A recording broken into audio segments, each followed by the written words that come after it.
Everyone hits a bump in the road. What do you do with it? Be inspired as we explore the ways people experience, navigate, and manage the ups and downs and twists and turns in this road trip called life. Welcome to another episode of Bump in the Road. The basic podcast is always free.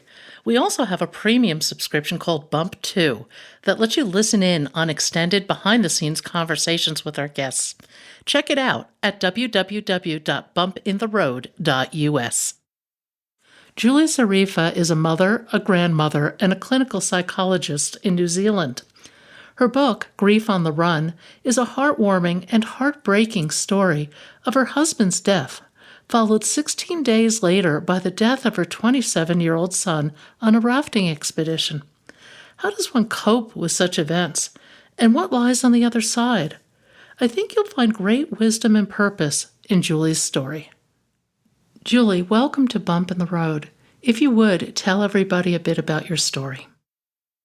Sure. So, some middle-aged, ordinary Kiwi woman who was just sort of cruising along in life and doing probably typical to most people, just happy marriage and kids doing, had raised 3 kids that were all born very close together, so they moved as a unit, and by the time my kind of story started, they were all in their late 20s, when very sadly my husband, Paul, at the age of 57, got suddenly diagnosed with pancreatic cancer. So never, cancer is something that surrounds us all, but you sort of never know the full impact until it actually affects one of your immediate whānau. And for anyone who knows anything about pancreatic cancer, it's not really one of the more desirable ones to get in terms of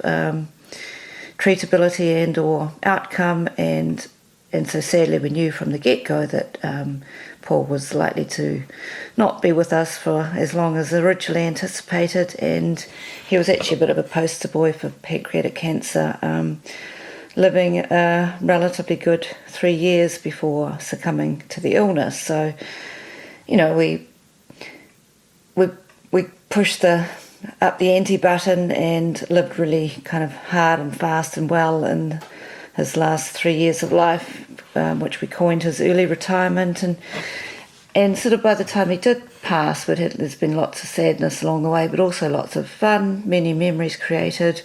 And we felt like, he passed having lived a really good life, and we were proud of, the way we had helped Paul live his last days. So I was just sort of coming to terms with being a young widow at the age of, I was 53 at the time, and what that was going to look like for me going forward, but still feeling very, loved and surrounded by my 3 adult children and family and friends in Christchurch. And then tragedy of all tragedies struck when literally 16 days later, my eldest son Sam lost his life in a drowning accident when he was on a camping trip in the South Island of New Zealand. So as you can imagine, sort of the double whammy of 2, deaths of 2 immediate family members within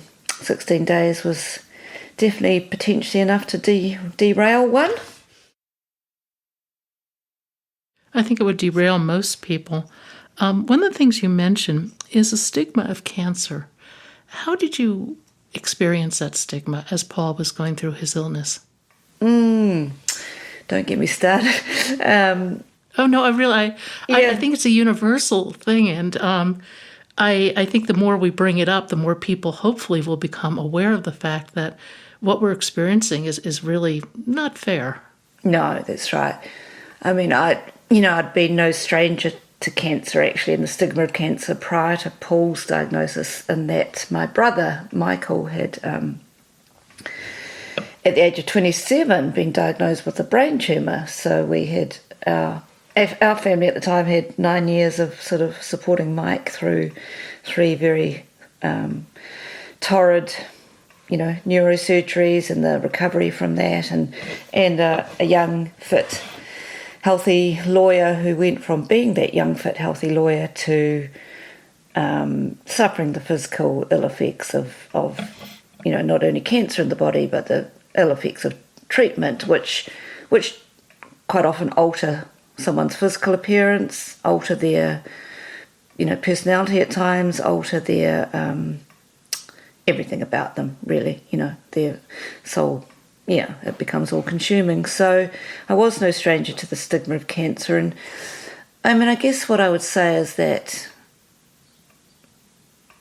people vary in their response, and for the most part, I think there's a growing awareness of the fact that cancer, isn't something that anyone would wish upon themselves nor those around them. So it's not, the original kind of fear of catching cancer or having to avoid a cancer sufferer or anything. I think that's well and truly gone. But I think the unfortunate thing remains of just not knowing how to acknowledge that the person that's in front of you with cancer is still the same person they always were.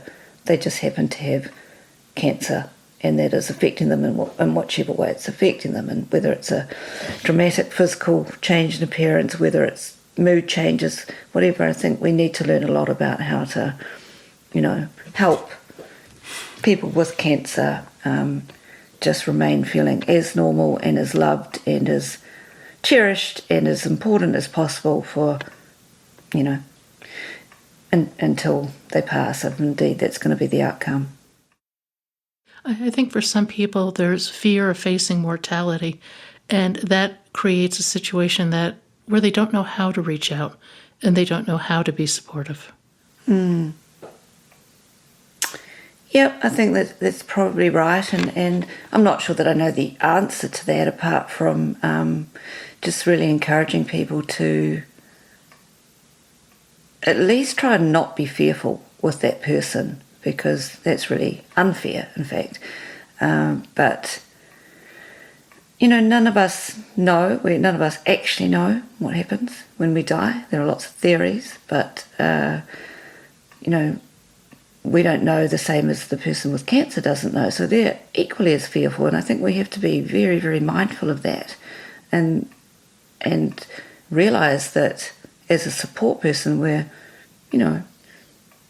probably better off than that person with cancer and the fears that they're carrying, and they're often carrying them within because they don't want to burden loved ones with, the extent of their internal angst.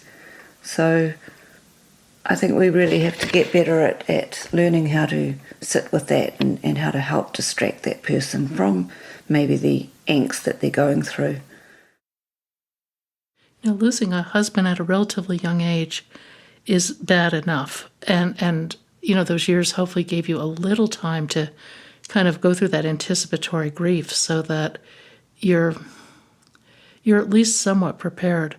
But losing a son, was it 16 days later? 16 days later. So, the kids had sort of hung close for that week after Paul died, and they were amazing. And, they kind of never left my side. And, of course, with any death, there's a lot to do in terms of preparing a funeral and comforting others grieved, etc., etc. And so the kids were really incredible. And Sam, my son, who lost his life, was 27. He was a teacher at a boys' school here in Christchurch. He was a physical education teacher, full of beans. Had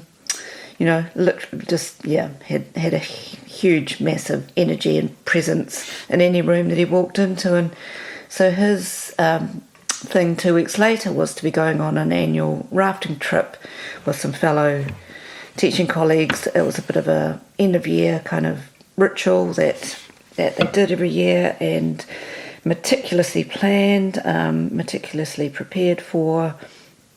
Very excited he was, and I was very excited for him that, we'd had such a long period of being in limbo and grieving and sort of helping Paul get to his final stages, that at last now we could all, kind of explore what the new you was going to be. So he was massively thrilled to be going on this adventure, and off he went. And in New Zealand, we're still, there's pockets of New Zealand that don't have cell phone coverage. So he said, don't worry if you don't hear from me, it'll be because we're out of coverage, etc., etc. And so the first I knew of Sam's accident was actually two policemen, turning up at the door to deliver me the news. So there was no prior warning whatsoever, like any shock news or shock tragedy. It was literally that,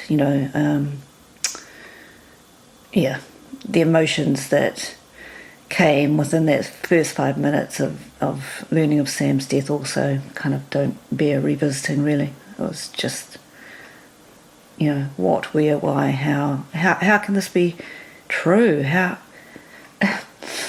Who could be cruel enough to have allowed this to happen, And not only for myself, but also for his siblings, Jared and Christy, who, they just lost their dad, who they were very close to, and his, eldest brother suddenly also no longer with us. So it was pretty major, really. The next year seems to have been kind of a travel whirlwind for you. Yeah. Where did you go and what did you do? So I think, my background is as a psychologist, clinical psychologist. I'd spent years advising people on different ways of dealing with adversity. Travel wasn't necessarily one of those, but I'm not sure that travel's the focus actually so much as activity. So for me, I intuitively knew that remaining active, but actually really upping the ante on that one also was going to be something that worked for me in order to distract me from the intensity of that grief. I've always been a person who has enjoyed the challenge of, different physical challenges, whether they be a 10K run event or whether it be, we have a thing here in New Zealand called Outward Bound, which is when you go off into the bush for 3 weeks and kind of do bushcraft and find out all about yourself and your capabilities. And so I knew that something along those lines was likely going to at least help for me. So it wasn't really about necessarily going to the other side of the world to do that. It's just that it coincided with the opportunity to go to, so first off I went to Sri Lanka. So that was 3 or 4 months after Paul and Sam had passed away. I took part, in a fundraising cycling trip in Sri Lanka, where a group of us from New Zealand went over and cycled 450 kilometres around Sri Lanka, all the while raising money to bring the money back to New Zealand and provide disadvantaged Kiwi children with bikes. So lots of sort of disadvantaged families that have never been able to afford a bike, let alone even have the time to teach their primary school aged child to ride a bike. So that was immensely rewarding and really got to sort of tick lots of boxes in terms of being an activity challenge, in terms of distraction, in terms of doing good. So there's a saying that you feel good by doing good. And the camaraderie of meeting new people. I had amazing support here in Christchurch, but I knew that, I just knew that I needed a break away from the intensity of all of that and potentially being, the poor widow that was pitied when people saw her walking on the beach, etc. So that really was helpful. And shortly afterwards, actually when Paul was passing away, I did know that I would need something on the horizon to have as a challenge, as a goal. So I'd seen a little ad in the newspaper for the Camino de Santiago, and for listeners who aren't maybe familiar with that, it's a historic pilgrimage across the top of northern Spain. So it starts in a little village in France, and you cross over the Pyrenees on days kind of 1, 2 and 3, and you drop down into Spain, and then thereafter it's about 1,000-kilometre walk across northern Spain to the alternative coast. So again, it's just something that found me. I can't explain how. This ad was minuscule, but I managed to find it and managed to get on the group that were going. And ironically, it was actually part of a documentary that was made at the time. So it's called Camino Skies, and it's about 4 New Zealanders and 2 Australians who walk the Camino for the purposes of some kind of grief, adversity, or dealing with some major life challenge. So that, as you can imagine, was again ticked all those boxes of physical activity, distraction, giving of my time, my resources along the way, learning new things, learning about Spain, learning the history of the pilgrimage, etc. And it really worked extremely well and just keeping me abreast of my grief, really. It's not to say there weren't some significant grief hijacks along the way, and if anyone's interested in watching the movie, it's readily available worldwide, and it kind of delineates some of those, more poignant moments that happen just out of the blue, as they do. And then, topped off that year by then taking my 2 remaining children and their partners over to Europe. We really felt a strong need to connect back to Paul's roots. Paul was Palestinian, so we got as close as we could to the Gaza Strip where he was born, and spent some time in Jordan and Greece and Morocco, and just really gelling and reconnecting as the trio of us as opposed to the 5 that we'd been. And then, because I was feeling so fit and had a year's worth of travel insurance to use up, I decided to do the New York Marathon, as you do. And so came back and enrolled for that, did it with the Mental Health Foundation of New Zealand, and went off in the latter part of that year, November, over to New York, and ran the New York Marathon, which had always actually been a bucket list item, but now was the right time. That is a very big, audacious goal. That is. And tick that box, and haven't signed up for any marathons since, so but it was amazing. It was just a really powerful, proud moment to cross that finishing line, and think how proud Paul and Sam would have been of me, and how proud the kids were back home. Actually, I had Christy with me. Jared was back home. It's a huge accomplishment. I would do the same thing that you did. I would look for things to distract me. And I think that in doing that, you start to create the elements of a new life. And you create new pathways in your brain, if you will. You never let go of the old, but you have to create something new because you can't live in the past. You said that in 2019, you really hit a wall. What happened? I did. I think it was a combination of, looking back, I really did go hard in that first year after losing Sam and Paul. It was, it was November, December of 2017 that they passed. We sort of struggled our way through Christmas, and then I launched myself into all these BHAGs, big, hairy, audacious goals, and didn't stop. I literally was just one thing after the other. And, not only that, but the times between when I was back home, I was organising fundraisers and commemorations in their honour and all sorts of things. I look back I read the book now and think, oh my goodness. So 2019 started, and I knew that I wasn't done yet with doing some of those things, but I knew I had to slow down a little bit. But I think it was the first half of the year I went off to, what did I do? Went off to India and Nepal. And I think that was in search maybe of the more, I use the word spiritual, but I mean sort of trying to probably work out a bit more in my own mind the potential meaning of their deaths, if that makes sense. Maybe that awoke in me. Yeah, it awoke a different set of emotions and feelings and knowledge, I think. And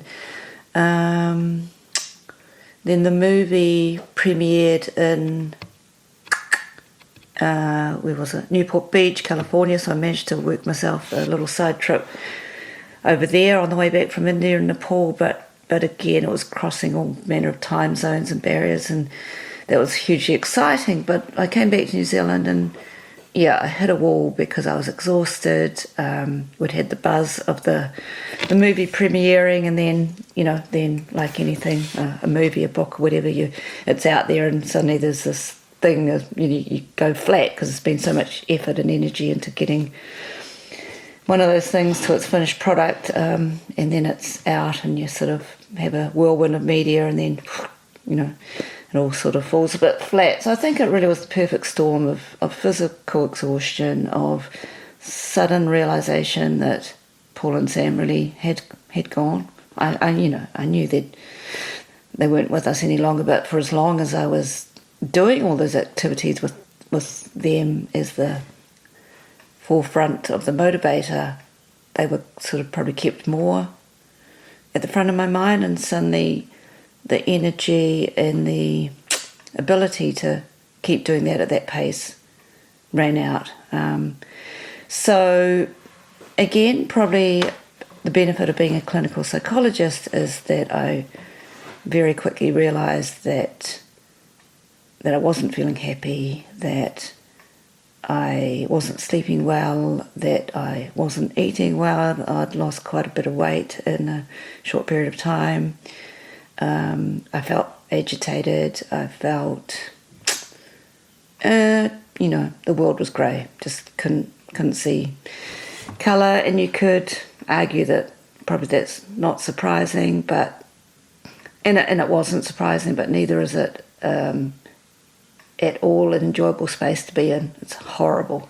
I knew that I was, mildly depressed and on the road to being probably more significantly depressed if I didn't do something about it. So from memory, I think I went to my GP doctor here and talked about it, but decided that rather than resort to, medication, I'd try my way first, which was looking back at what had worked and thinking, right, how can I,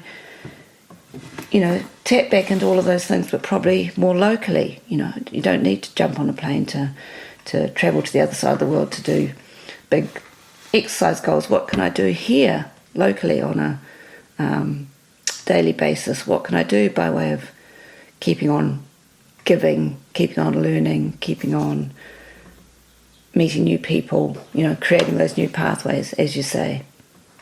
And so I put, In retrospect, would you have done anything differently? No, I don't think so, actually. I have to acknowledge that I was very lucky to have an amazing employer that indulged, me being able to do those things in that first year. Not everyone is obviously is lucky enough to be able to come and go, or be able to go and undertake some of those big adventures. And so the message here is that if you're not in a position to do things to that extreme, the fundamental principles, I think, of the 5 ways to well-being, which I talk about in Grief on the Run, still hold, and they are things that we can embody into our everyday life when we have change and adversity. And they are being active, new learning, new connections, giving, and choosing what you focus on. And I think what I did was a prime example of all of those things, but it can definitely be done at a lesser intensity, lesser expense, lesser, and that's what I'm doing. That's how I'm living now, to be honest. I'm back into routine life, working, but also studying, and very mindful of what I do on a daily basis by way of whether it's the 10,000 steps, whether it's a bike ride, whether it's a swim, just extremely mindful of staying fit, staying healthy, getting a lot out of meeting new people, doing new things, and life does go on, sadly. Well, not sadly, I mean, life does go on, but...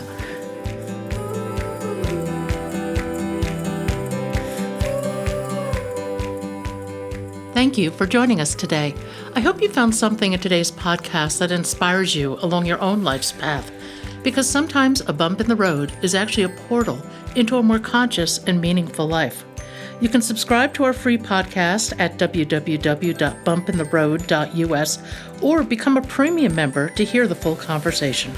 Just go to www.bumpintheroad.us for more information and to sign up.